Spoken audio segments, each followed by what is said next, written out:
स्वागत है आपका मेरे YouTube चैनल पर। फ्रेंड्स, आज हम बात करेंगे आपका जो रीट एग्ज़ाम है लेवल सेकंड विज्ञान विषय से संबंधित टेस्ट फर्स्ट है ये आपका, और टॉपिक वाइज हम वीडियोस यहाँ पे अपलोड करेंगे।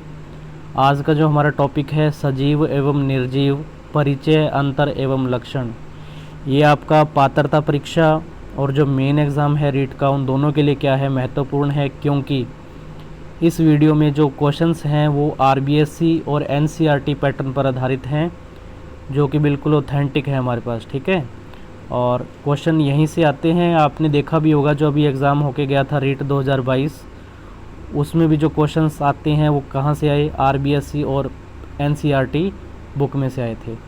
तो बिना किसी देरी के इस वीडियो को स्टार्ट करते हैं, और मेरी कोशिश रहती है कि मैं आपको ऑथेंटिक मटेरियल ही प्रोवाइड करवाऊँ। अभी तक अगर आपने चैनल को सब्सक्राइब नहीं किया है तो चैनल को सब्सक्राइब कीजिए, वीडियो को लाइक कीजिए और शेयर कीजिए और बेल आइकन प्रेस करिए। देखिए फर्स्ट क्वेश्चन क्या है हमारा, निम्न में से सजीव का गुण नहीं है। आपको बताना है कि सजीव का गुण इनमें से कौन सा नहीं है। ऑप्शन है हमारे पास, सजीव वृद्धि करते हैं, सजीव अपना भोजन स्वयं नहीं बना सकते हैं, सजीव में संवेदनशीलता पाई जाती है, सजीव जनन करते हैं। तो इन्होंने पूछा कौन सा गुण नहीं है, तो आपका जो राइट आंसर होगा ऑप्शन सेकंड, सजीव अपना भोजन स्वयं नहीं बना सकते हैं। ये गुण नहीं है। असल में गुण क्या होता है सजीव का, वो अपना खुद का भोजन बना सकते हैं। ठीक है ना, प्रकाश की उपस्थिति में, जैसे हम पौधों की बात करें, हरे पौधे क्या करते हैं, प्रकाश की उपस्थिति में अपना भोजन स्वयं बनाते हैं, क्योंकि वो स्वयंपोषी होते हैं, प्रकाश संश्लेषण की क्रिया करते हैं। सूर्य के पौधे का सूर्य के प्रकाश की ओर मुड़ जाना उदाहरण है वृद्धि, गति, श्वसन, इनमें से कोई नहीं।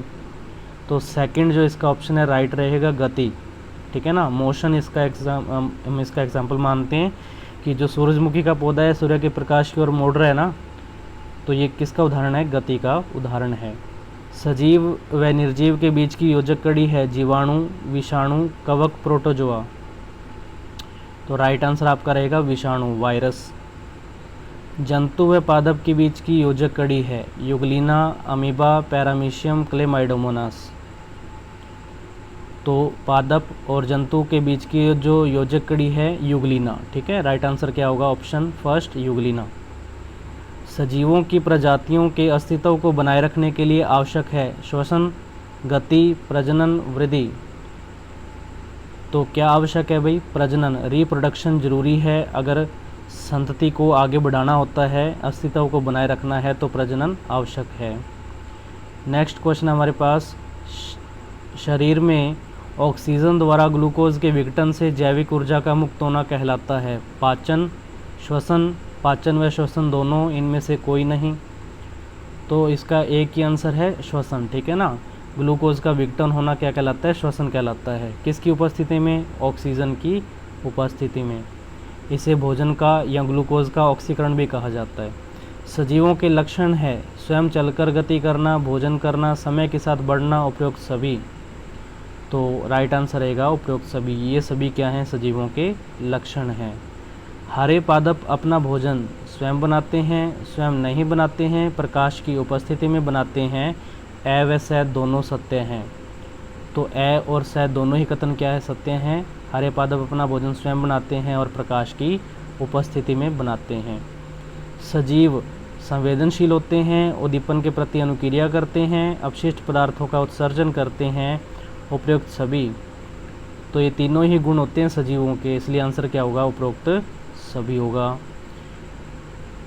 अगर आपको लगता है किसी क्वेश्चन में कोई डाउट है तो आप कमेंट ज़रूर कर सकते हैं। ठीक है ना, आपका कमेंट जो है मेरे लिए मोटिवेशन का काम करेगा। और नेक्स्ट वीडियो हम सेकंड जो इसका टेस्ट जो है उस पे बनाएंगे, बिल्कुल आपके सिलेबस के अकॉर्डिंग चलेगी टेस्ट सीरीज़। ठीक है ना, पौधों की धीमी वृद्धि को नापने के लिए यंत्र काम आता है सिस्मोग्राफ, कैस्कोग्राफ, बारग्राफ, इनमें से कोई नहीं।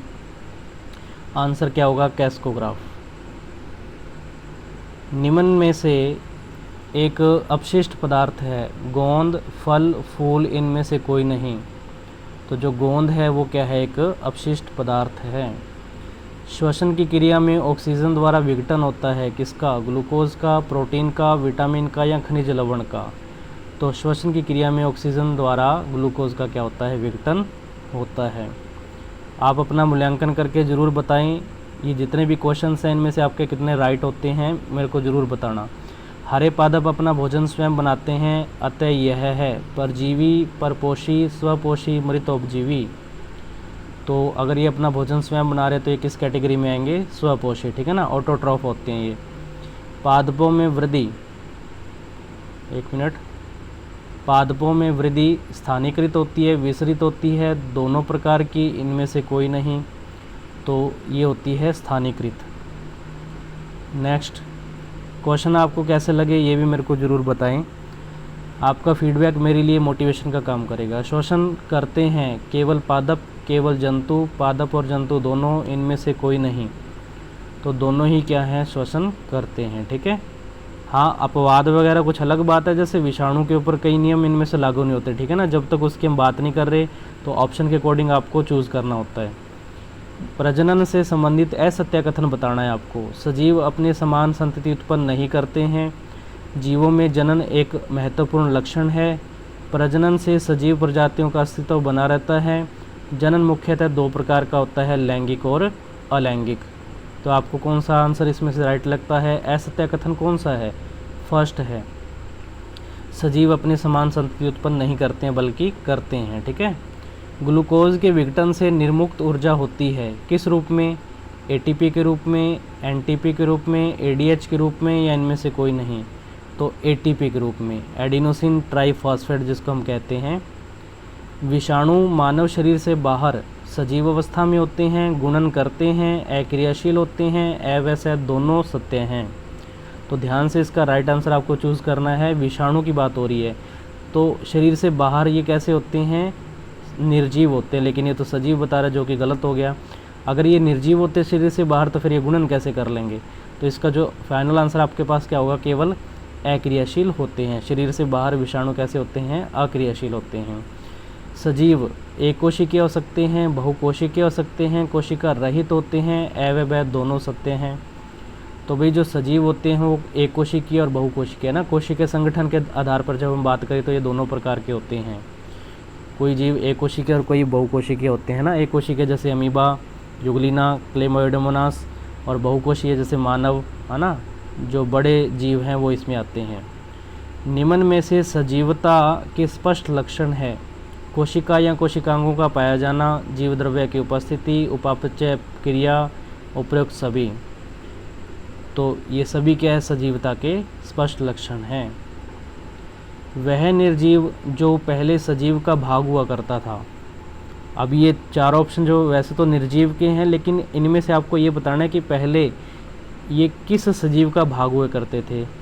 तो कौन है इसका आंसर? रबर इसका उत्तर है, ठीक है ना, क्योंकि रबर हमें किससे प्राप्त होता है? वृक्ष से प्राप्त होता है, लेटेक्स के रूप में। नेक्स्ट, निम्न में से कौन निर्जीव होते हुए भी सजीव के दो गुण जैसे गमन और ऊर्जा संरक्षण प्रदर्शित करता है? पत्थर, ट्यूबलाइट, बस, बल्ब। तो गमन और ऊर्जा संरक्षण जो है प्रदर्शित कौन करता है? बस इसका एग्जाम्पल है। निम्न में से कौन सा मरुस्थलीय पौधा है? मक्का, गेहूं, कैक्टस, धान। तो भाई कैक्टस इसका क्या है? राइट आंसर है। निम्न में से सजीव है? हल, मशरूम, जल या ऊन। तो सजीव इनमें से कौन है? मशरूम है, ठीक है ना।